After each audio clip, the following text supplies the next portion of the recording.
شما قسمی که در تصویر میبینین موتر کاملا چپه شده و خب دوستا قسمی که شما میبینین مکمل موتر از بین رفته و یه هم داخل موتر که شما میبینین کامرا بیایه پیش هیچ چیز باقی نمانده که چند تا تفلکا و خانما را متاسفانه که اونجا جنازه‌شان آورده بود و هموطنان عزیز ما هم در داخل سیلاب گیر ماندیم. موتر بسیار به مسافرینی که داخل از این بوده بعضی هاشان خود پایین انداخته و بعضی هاشان سیل برده داخل از این موتر و متاسفانه که تعداد زیاد از هموطنان ما داخل از این بودن و از بین رفتن. پیش میریم، بازم گزارش ما ادامه داره، شما گزارش ما را تعقیب کنین. از دو بخش سیل از این طرف و از اون طرف سرریزه کرده و باعث از این شده که این موتر از بین بره با تمام هموطنان ما. یک دوستا گفتن فقط یک راننده‌اش جور برآمده، دیگه هموطنان ما متاسفانه که از بین رفتن. اونجا اون چیزا ماندگی از شاید صاحبش باشه و کمرت بیا بالا بیا. از موتر به نظر ما باقی مانده گاز است و دیگه بخار است و ترموز است، یگان چیزهایی که از موتر باقی مانده کلش اینجا جمع آوری کردن.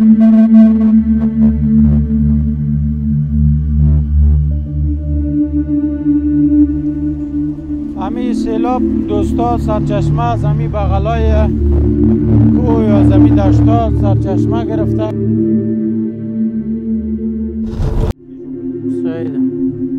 خب دوستا قسم که شما میبینین این طرف موتر است کاملا وقتی که سیل به مشدت آمده موتر شاید اینجا پایین انداخته باشه و کم قدرش باقی مانده و دیگه چوکیاش مکمل سیل با خود برده.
داره چه ده سال ده پیش بیا در اینجا رو بگی.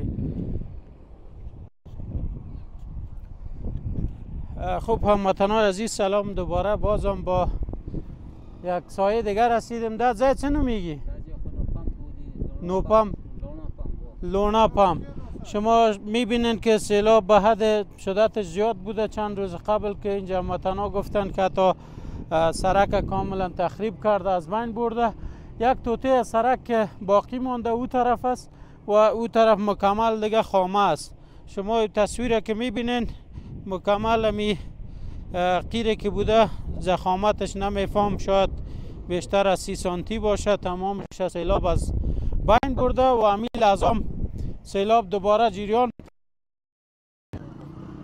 میبینین شما در تصویر مکمل سیل جریان داره و امیدوار هستیم که برای باشنده های سیل رسانه و تعداد زیاد هموطنان ما در او طرف گیر مانده. وقتی که موترهای باربری میایه باز اینا متاسفانه کدام پشت موتر خدا میگیرن تا ای که از اینجا عبور و مرور کنن و اطفال نازنین، خانما، دختر خانمایی که در قریه زندگی میکنن بسیار با مشکل شاید رفت آمد بتانن و یک باران هم فکر کنم که جریان پیدا کرده. قسمی که شما میبینین این مکمل همی ساحه را سیلاب تخریب کرده. سرک مکمل خامه است. در حاصل سرک به این استقامت بوده که همراه سنگ و سنگکاری ویایش کمره پیش بیا. مکمل ساحه را تخریب کرده و امیدوار هستیم یکم زوم هم کنم اونجا را. امیدوار هستیم که کسایی که در اصل هستند توجه خاص کنن، چون یک راه ترانزیتی است. موترها عبور و مرور زیاد است. مسافرین و کسایی که مثلا از هرات و قندار یا مال وارد میکنن یا دوباره به قندار از کابل انتقال میتن، اینمی سرک است، اینمی راهی است که باید از جور باشه تا ای که هموطنان ما بتانن از این سرک استفاده کنن. و شدت ما میبینید که تمام مسافرین بعضی وقتا 2 ساعت 3 ساعت 4 ساعت گیر میمانند به خاطر شدت سیلاب. و او طرف هم شما در تصویر ببینین مکمل تخریب کرده ساحای کشتزار و دوستا گفتن که تمام حاصلات ما را البته از بین بردن.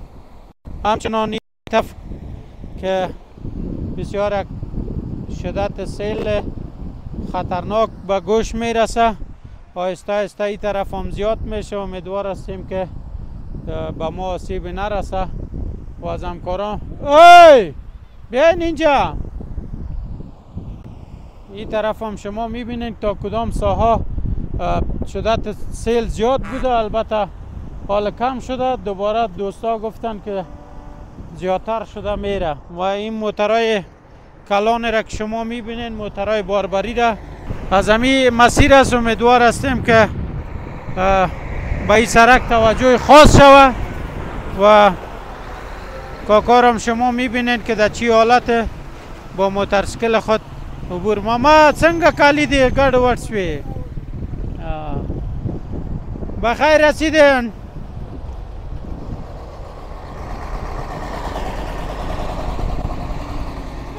بیا بخیر. خوب دوستان ما پیش میریم به طرف ولسوالی مقر. هنوز نرسیدیم. کوشش میکنیم که گزارش از اونجا بر شما پیشکش کنیم. ما را بیننده باشین.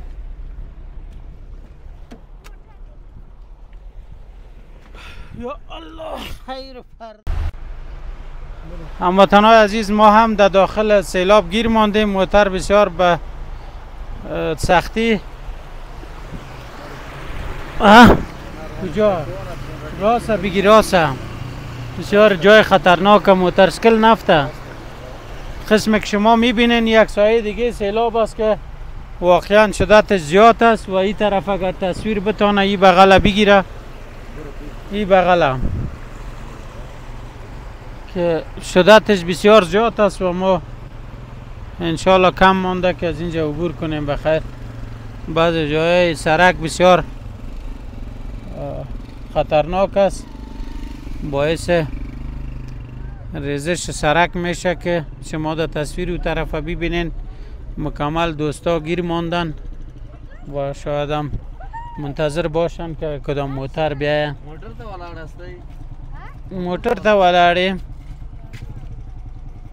بر بره به خیر تیر شدیم. این بیخی خطرناک بود، زیاد بود که هرچی پیش میریم شاید زیادتر شده بره و آسمان هم مکمل ابر است دیگه. خدا خیر پیش کنه. به مخور دیگه شاید یک یک ساعت یک نیم ساعت دیگه مانده باشه.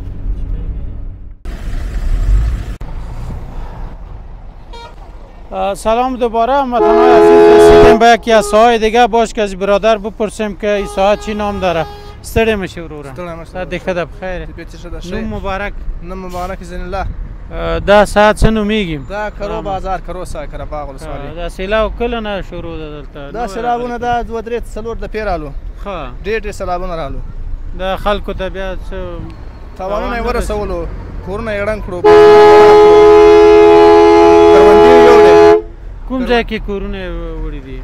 کته د مملوک او دغه ساحو کې پورته نسو خیله ابراهیم خیله دغه منطقو کې. و دا بیا داسې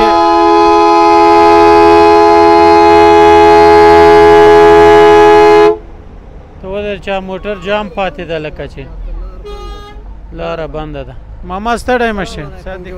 تکراري ده بخیر راغلاست. د همدې کلي اوسېدونکي؟ بس همدې نه پورته کلي اوسېدونکي اوس راغلي یو، دلته ولاړ یو، دا خواته اوبه دي تېرېدی نه سو، مشکلات زیات دي. له پاس نه دغه د موږ منطقې پورته د هزارګانو ځایونه دي. له هغې ځمکې غرنۍ منطقه ده، د اوبه راځي له ډېرې لرې، یعنې دا تقریبا 50 کیلومتره یا 40 کیلومتره مزل کوي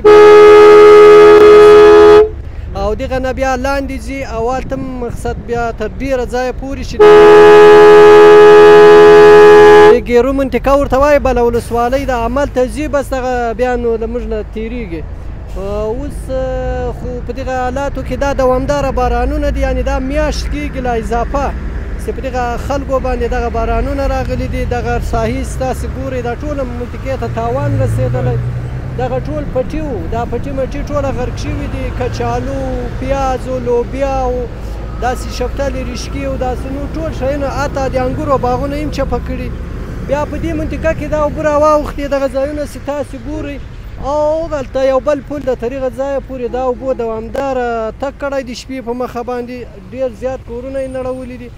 دا کلي مثال چې څوک خراب شوي دا خو له پاسه دا کلي ته تاوانونه رسېدلي. اوس حکومت نه څه غوښتنه ده په دې برخه کې؟ له حکومت نه دا همکاري ده، له مؤسساتو، له حکومته، له چارواکو، له دا اوسني حکومته چې له دا خلکو سره کومکونه وکړي. راغلي دا خلکو دا ساحې کتلې دي، مثال د سپین ږیري راغلي یا نور قومي مشران راغلي دي، تاسو یې پخپله وینئ. نو موږ غواړو چې له دا قومونو، له دا خلکو سره، له دا کلیوالو سره دلته ماشینونه اوبو غرق کړي دي، شمسیانې، سولرونه، دا هر څه تاوانونه مکمل ورته رسېدلي. یعنې کوم دهقانان چې دلته شیکاري ټول د بای نه تللي، یعنې ولاړو، یعنې 80% به له بای نه تللي، 20% که پاته یې تاسې پخپله په دې منطقه کې د لیدلی شئ. کورونه نړېدلي دي بې له غیر او دلته تاوانونه ډېر مالونو ته رسېدلي، مالونه مړه شوي دي. په دې کې دغه پاس کلی د ملایانو په نامه یادېږي چې کورو ته اوبه ننوتې دي، ته کوټو ته دا کوټې کېنستې، ګنبدې او دغه حساب په دا کلي کې ډېر تاوانونه. بس الله دې ورحمیږي. دوستای عزیزی، هموطنان را که میبینین یا در این طرف همین سیلاب بند ماندن، شاید دو طرف برن. برادر گفت که حتی ما پیاده نمیتونیم که یک عبور مرور کنیم، نه پل است نه پلچک است. دیگه منتظر از این هستند که کدام مسلمان پیدا شود موتر خود یاره او طرف انتقال بتن. دیگه اینمی کلش یک مشکل است. قسمی که در اونجا گفتیم شاید چند جای دیگه هم به می شکل در بالا خانه را برده، در این طرف مثلا همی کشزار مکمل. کسایی که اینجا مثلا دیقانی میکنه سولر استفاده میکنه. سولر تمامش سولر است. او که سولر است باز همی چی مایی میگه او در زمین است همونجا آمده او کلش غرق کرده بند مانده همونجا. کوم چارواکی چې دی فواید آمده، انکشاف دیات ده، نور مؤسسات دی، امیدواری چې د تاسو خبرې اوریدلې وي او څنګه رنګه چې دوی په تصویر کې هم دا اوس ګوري چې څه یو وضعیت کې ده د خلک وګوره په کوم شکل باندې تیریږي حتی بعضې خلک دی خانه اخوا نشي اوریدلی کسایی که او طرف خانهشان است نمیتونن که حداقل از اینجا به او طرف برن و میگن که از طرف شب سیلاب به حد زیاد میشه حتی فامیلا ساحه را ترک میکنن شاید برن خانه دوستای خودان یا یک جای امن پناه ببرن تا ای که سیلاب خدای نخواسته برای اطفال عزیز برای خانما برای فامیلا آسیب نرسانه. امیدوار هستیم کسایی که در رس هستند یک توجه خاص کنن. قسم قبلا گفتم در داخل شهر و شهرها کار زیاد صورت میگیره اما متاسفانه که در ولسوالیا کار کمتر. دیگه شما خودتان تصویر مشاهده کنین ببینین که با چی اندازه سیل روان است و لحظه به لحظه زیادتر شده میره و شدتش هم تیزتر و او طرف هم که شما میبینید با شکل بمانده متاسفانه از اونجا عبور و مرور کنن. شما تصویر مشاهده کنین که چقدر با مشکل مردم مواجه هستند و این سیل هم با مجرد که ما رسیدیم میگن شدتش زیادتر شده. همون طرف تصویر شما ببینین. ما پیش میریم شاید دیگه قریجات هم با این مشکل مواجه باشن و امیدوار هستیم که یک توجه خاص از طرف امارت اسلامی و نهادهای مسئول صورت بگیره. سلام دوباره دوستا، عصر روز است. ما در نزدیکای مقر هستیم، ولسوالی مقر. شما قسمی که در تصویر میبینید دی جاها را مکمل سیلاب فرا گرفته. از چند مسیر ما تیر شدیم و فعلا شما میبینید سیلاب بہت زیاده ہے و با مرور زمان زیاد شده میره. امیدوار هستیم که آسیبی برای هموطنای ما نرسه. قسمی که شما این طرف میبینین گفتن شب بسیار زیاد بوده و حتی موترها برسات ها اینجا منتظر مانده تا ای که سیلاب کم شوه و او طرف هم آسمان شدیدن همه ابرآلود است. شاید که او طرف هم بارندگی زیاد باشه و کاکام پایه را لطف کرده بود. سلام علیکم محمد، څنګه الحمدلله بخیر؟ خیر. دا کوم کلی دا کوم ځای ده؟ دا د مشرقي منطقه ده. ښه ډېر ښه. دا سیلاب کله نه شروع ده دلته؟ دا ډېر شپې کېږي چې دغه اوبه دې را روان دي، خلک ډېر په بد حال کې. دلته کورونو ته څه مشکل نه ده نو پیښ؟ کورونو ته خامخا چې سیلاب راځي نو تاوانونه خود رسوي. هو هغه لاندې څه کلی نومیږي؟ هغه لاندې کوم؟ دا باران کلا ده، دغه ټول مشرقی ده. کله کله د دې نه هم زیاته شي سیلاب؟ ډېر دا ډېرې اوبه راځي بیخي. دا اوس خو لا کمې دي، بیخي زور زور اوبه راځي. چېرته تللی بایسکل سره؟ دا چې بایسکل سره هلته یو مریض ولو لانو بابا. دلته بیا کلینیک دواخانه څه شته؟ و دا مشرقي باندې یو کلینیک شته. دلته ډېر مشکلات به وي د مریضانو؟ مشکلات مریضانو خو بیخي هواوې خراب دي، موسم خراب ته مریضان ډېري. بس خدای د خیر پیښ کړي. نو سیلاب هم ما په خیال لږ لږ زیاتېږي که څنګه؟ سیلاب خو نو دغه شال د شپه ورځ دغه اوبه دې را روانې دي. اوس امکان لري چې بیا را ډېرې شي. باران په باور کې نه ده، وریځ تخت ولاړه ده. څه کوې اوس پښې مینځې که څنګه؟ و نو پښې لږ ومینځو نو څنګه. سلام علیکم وروره، جوړې سات دې ښه ده؟ بخیر خیرتي ده. کورونه هم چېرته دي؟ کورونه هم د لیکره باغ کې دي وروره. دا ځای څه نومیږي؟ دا ځای مشرقي په نامه باندې باران کلا. دا باران کلا مشرقي په وک. اوس هم باران را روان به وي. دا سیلاب خو راغلی و سیلاب خو راغلی و ډېر تاوانونه دې خلکو ته رسولي دي. ډېر اوبه دلته راځي، ډېر تاوانونه دې خلکو ته رسېدلي دي. کورونه به یې مړنګ کړي و کورو د خلکو کښتو و دغو ته یې ډېر تاوانونه رسولي دي و دونه تاوانونه رسولي دي چې بالا نه پرې جوړېږي. حکومت نه هم څه غوښتنه ده چې حکومت نه هم دا غوښتنه ده چې دا سړکونه جوړ کړي. دلته باید د دغو اوبو مخه ونیسېږي، باید مخنیوی وکړي د خلکو کورو د کښتو ته تاوانونه ونه رسېږي. دا خلک مجبوره دي، دا خلک مجبوره دي کښتونه کوي. دونه شی لري چې کښت پرې وکړي، هغه دا سیل راسي بارانونه راسي دا له بینه ورېسي، یو ځای ګراني سي بل ځای دا بارانونه تاوانونه سي نو حکومت چې خو موږ دا غوښتنه لرو چې دغه اوبو مخه ونیسي مخنیوی د دې اوبو پلچکې جوړې کړي او ویاله ورته سم و د دې اوبو ته باید بندونه وتړي دا اوبه باید ذخیره کړي چې د خلکو له کښتو له جایدادو له دغه چې وګرځي دا خلکو ته تاوان ونه رسوي او دا دولت استفاده له دې اوبو چې وکړي له دې اوبو باید استفاده وشي تاوان خلکو ته ونه رسیږي. ډیره مننه خوشحال تاشیم خیر سلامت بشه. خب دوستا برادر میگه که باید از حکومت یک توجه خاص کنه به خاطر که او طرف اگر شما ببینین همیشه سیل که میایه اونجا قریه است و به قریه آسیب میرسه و اکثر دوستایی که هست اینجا زمیندار هستن در تمام سال یک چیز کشت میکنن او هم که سیل بیایه ببره دیگه همه چیزشان نابود میشه. امیدوار هستیم که برای هر کدام از یا یک پلان گرفته شوه پلچک جور شوه و ذخیره شوه قسمی که برادر گفت او که در بهار بتونه دیقانا ازش استفاده کنه. دیگه ما میریم پیش ببینیم که پیشتر چی گپاس هموطنای ما چی مشکلات داره.